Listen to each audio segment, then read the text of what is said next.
இன்னைக்கு வந்து நம்ம மராத்தியர்கள்ல இம்பார்ட்டன்ட் ஒரு 50 கொஸ்டின்ஸ் வந்து பார்ப்போம். ரொம்ப ரொம்ப இம்பார்ட்டன்ட். மராத்திய டாபிக்ல வந்து இது மட்டும் நீங்க வந்து கவர் பண்ணாலே போதும். ஃபுல்லா வந்து கிளியர் பண்ணிடலாம். சரிங்களா? அந்த அளவு வந்து ரொம்ப ரொம்ப இம்பார்ட்டன்டான கொஸ்டின். பிளஸ் வந்து ப்ரீவியஸ் இயர் கொஸ்டினும் வந்து இன்க்ளூட் ஆயிருக்கு. ஃபர்ஸ்ட் கொஸ்டின் பார்ப்போம். தென்னிந்தியாவின் மராட்டியர் ஆட்சி காலத்தில் கிராமத்தின் பாதுகாப்பிற்கு பொறுப்பானவர் வந்து யாரு அப்படின்னு சொல்லிட்டு கேட்டாங்கன்னா பாட்டில். அவங்க தான் வந்துட்டு பொறுப்பானவங்க. இந்த மாதிரி மாவல் என்பதன் பொருள் வந்து என்ன அப்படின்னா சூரியன் மறையும் நிலம். அதைத்தான் நம்ம என்ன சொல்லணும்னா மாவல் அப்படின்னு வந்து சொல்றோம். அதுக்கப்புறம் சிவாஜியின் தொடர்புடைய இடம் எது? சிவனேர். இதான் வந்துட்டு சிவாஜி பிறந்த இடம் தான் சிவனேர். ஏற்காடு, அகமதுநகர், ஹம்பி இதெல்லாம் வந்து வராது. அதுக்கப்புறம் வந்துட்டு சிவாஜியின் முடிசூட்டு விழா 1674 எந்த கோட்டையில் வந்து நடைபெற்றது? ராய்கார் கோட்டை அங்கதான் வந்து நடைபெற்றது. நெக்ஸ்ட் வந்துட்டு 5th கொஸ்டின் பாருங்க. மராட்டிய நிர்வாகத்தில் பஞ்சாயத்துகள் பஞ்ச பரமேஸ்வர் என்று அழைக்கப்படுகின்றன. அதில் இடம்பெற்ற பஞ்சாயத்து உறுப்பினர்கள் வந்து எப்படி அழைக்கப்பட்டாங்க அப்படின்னு சொல்லிட்டு பார்த்தோம்னா மாப்பாப் அப்படின்னு சொல்லிட்டு அழைக்கப்பட்டாங்க. பின்வருவனவற்றில் தவறான கூற்றை வந்து கண்டறிக அப்படின்னு சொல்லிட்டு பார்த்தோம் அப்படின்னா இதான் வந்து தப்பு, மத்த எல்லாமே கரெக்ட். சிவாஜியின் வீரர்கள் சூரத் நகரை வந்து சூறையாடினது வந்து 1665 அப்படிங்கிறது வந்து தப்பு. அதுக்கப்புறம் வந்து பார்த்தோம் அப்படின்னா சத்ரபதி என்ற பட்டத்தை வந்து தனக்குத்தானே வந்து ஏற்றுக்கொண்டனர். அதுவுமே வந்து கரெக்ட்.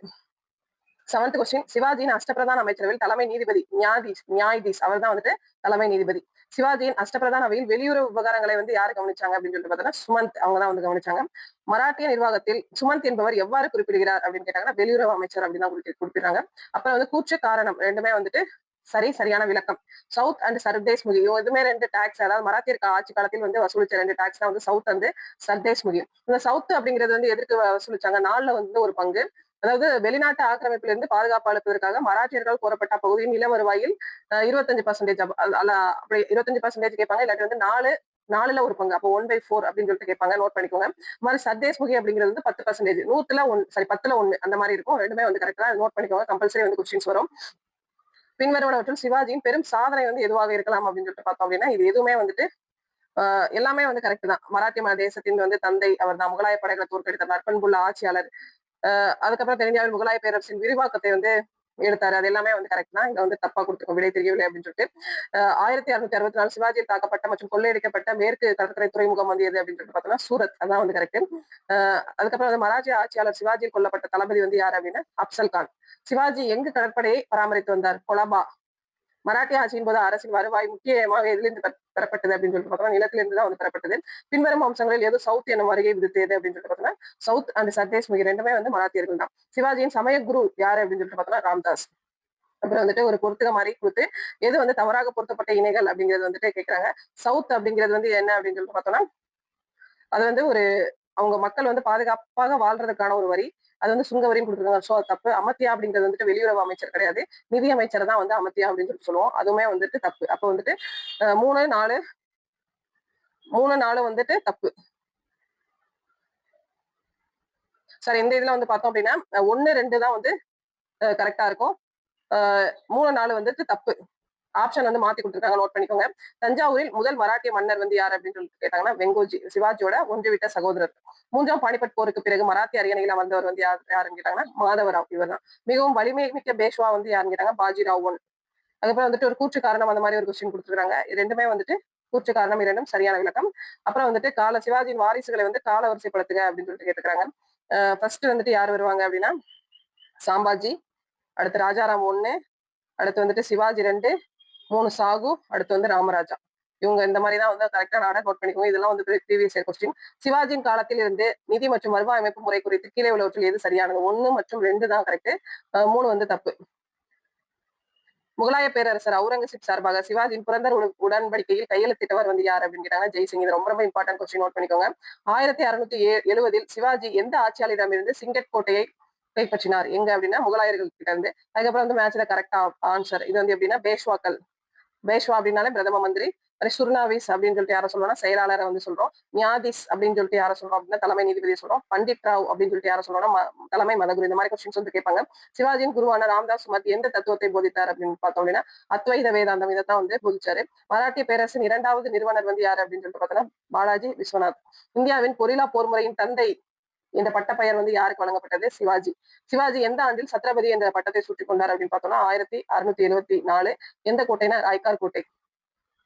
மராத்திய சிவாஜி காலத்தில் நடந்த சரியான கூற்றினை தேர்ந்தெடு எது அப்படின்னு சொல்லிட்டு பார்த்தோம் அப்படின்னா சிவாஜியின் வருவாய் நிர்வாகம் நியாயமானதாக உற்பத்தியாளர்களுக்கு சாதகமாக அமைந்திருந்தது. இதுதான் வந்து கரெக்ட். நெக்ஸ்ட் சரியான இணைகளை வந்து தேர்ந்தெடுக்க அப்படின்னு சொல்லிட்டு கொடுத்துருக்காங்க. ஒண்ணு முக்கிய பிரதான் அப்படிங்கிறது வந்து யாருன்னா பிரதமர். அதுக்கப்புறம் வந்துட்டு 3 சரி நியாயதீஸ் அப்படிங்கிறது வந்துட்டு யாரு அப்படின்னா தலைமை நீதிபதி. இது 2 தான் வந்து கரெக்ட். அடுத்து வந்துட்டு பேசின் உடன்படிக்கை தொடர்பான பின்வரும் கூற்றுகள் எது வந்து உண்மையானவை அப்படின்னு சொல்லிட்டு பார்த்தா 1, 2, 3 3மே வந்துட்டு உண்மையானது. Who was the founder of the Maratha empire? மராட்டிய பேரரசை நிறுவியவர் வந்து யாரு அப்படின்னு பார்த்தோம்னா சிவாஜி தான். சிவாஜியை தோற்கடித்த அவரை புரந்தர் உடன்படிக்கையில் கையெழுத்திட கட்டாயப்படுத்திய முகலாய தளபதி ஜெய்சிங். நான் சொன்னால அந்த கொஸ்டின் 2வது வாட்டி ரிப்பீட்டடா வந்துட்டு இருக்குது. சிவாஜியின் முடிசூட்டு விழாவிற்கு பிறகு அவர் ராஜ்யத்தின் தலைநகராக திகழ்ந்த கோட்டை வந்து எந்த கோட்டைனா ராய்கார் கோட்டை தான். 1659 பிரதாப் காட்டில் சிவாஜியால் கொல்லப்பட்ட பிஜப்பூர் தளபதி வந்து யாரு அப்படின்னு கேட்டாங்கன்னா அப்சல் கான். வருவாயில் 4 1 பங்காக மராட்டியர்களால் வசூலிக்கப்பட்ட வரி வந்து எதுன்னு கேட்டாங்கன்னா சவுத். 10 1 பங்குன்னு கேட்டாங்கன்னா சர்தேஷ் முகி. அடுத்த கொஸ்டின் அதே வந்து பாருங்க. மராட்டிய நிர்வாகத்தில் வருவாயில் 10% அளவிலான வரி வந்து சர்தேஷ் முகி. சிவாஜி மராட்டிய அரசை நிறுவிய போது எந்த முகலாய பேரரசர் ஆட்சி செய்து கொண்டிருந்தார்? யாருன்னா அவுரங்கசீப்.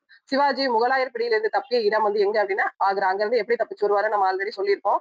எப்படின்னா ஒரு பழக்கூடையில வந்து ஒளிஞ்சிருந்து தப்பிச்சு ஆக்ரால இருந்து வருவாரு. கீழ்கண்ட கருத்துக்களில் சரியானது வந்து எது அப்படின்னு சொல்லிட்டு கொடுத்துருக்காங்க. கீழ்கண்ட கருத்து வந்து சிவாஜி பட்டம் சூட்டிய ஆண்டு 1674 தான் வந்து கரெக்ட்.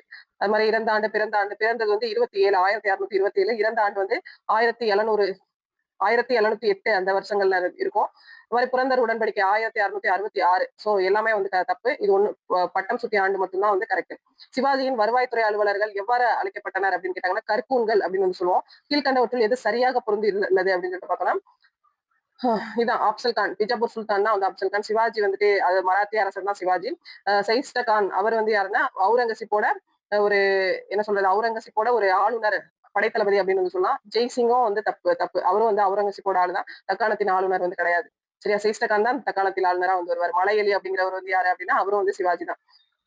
பீஸ்வாக்களால் தலை சிறந்தவராக போற்றப்படுபவர் வந்து யாருன்னா பாஜிராவ். சிவாஜி யாருடன் புரந்தர் உடன்படிக்கை செய்து கொண்டார்? ராஜா ஜெய்சிங். முக்கியமானது. அது மாதிரி வந்து 3ஆம் பானிபட் போர் வந்து எப்ப நடைபெற்றது? 1761. சிவாஜியின் வாரிசு என அங்கீகரிக்கப்பட்டவர் வந்து யாரு அப்படின்னா நாக்பூரின் பான்ஸ்லே. அவர் தான் வந்து சிவாஜியின் வாரிசு. அதுக்கப்புறம் அடுத்த கொஸ்டின். சைஸ்டகான் பூனாவில் முகாமிட்டு இருந்த போது சிவாஜி டேஸ் படை வீரர்களோடு பூனாவில் நுழைந்த முகலாய படையை தாக்கினார். எத்தனை படை வீரர்? அதாவது ஒரு திருமண கோஷ்டி மாதிரி வந்துட்டு போய் சைஸ்டகானோட வீட்டுல போய் தாக்கியிருப்பாங்க. எத்தனை பேர் கொண்ட குழு அப்படின்னு சொல்லிட்டு பார்த்தோம்னா 40 பேர் கொண்ட படை வீரர்களோட வந்து போயிருப்பாங்க. இது எல்லாமே வந்துட்டு முக்கியமான கொஸ்டின். எல்லாமே நோட் பண்ணிக்கோங்க. இதுல வந்து ஒரு கொஸ்டின் 2 கொஸ்டின் தப்பா வந்து ஷேர் பண்ணிருப்பாங்க. அதை நான் சொல்லும் போது நான் கரெக்டா சொல்லியிருப்பேன். இதோட PDF லிங்க் வந்து நம்ம டிஸ்கிரிப்ஷன்ல வந்து கொடுக்குறோம். தேவைப்படுறவங்க வந்துட்டு யூஸ் பண்ணிக்கோங்க. தேங்க்யூ.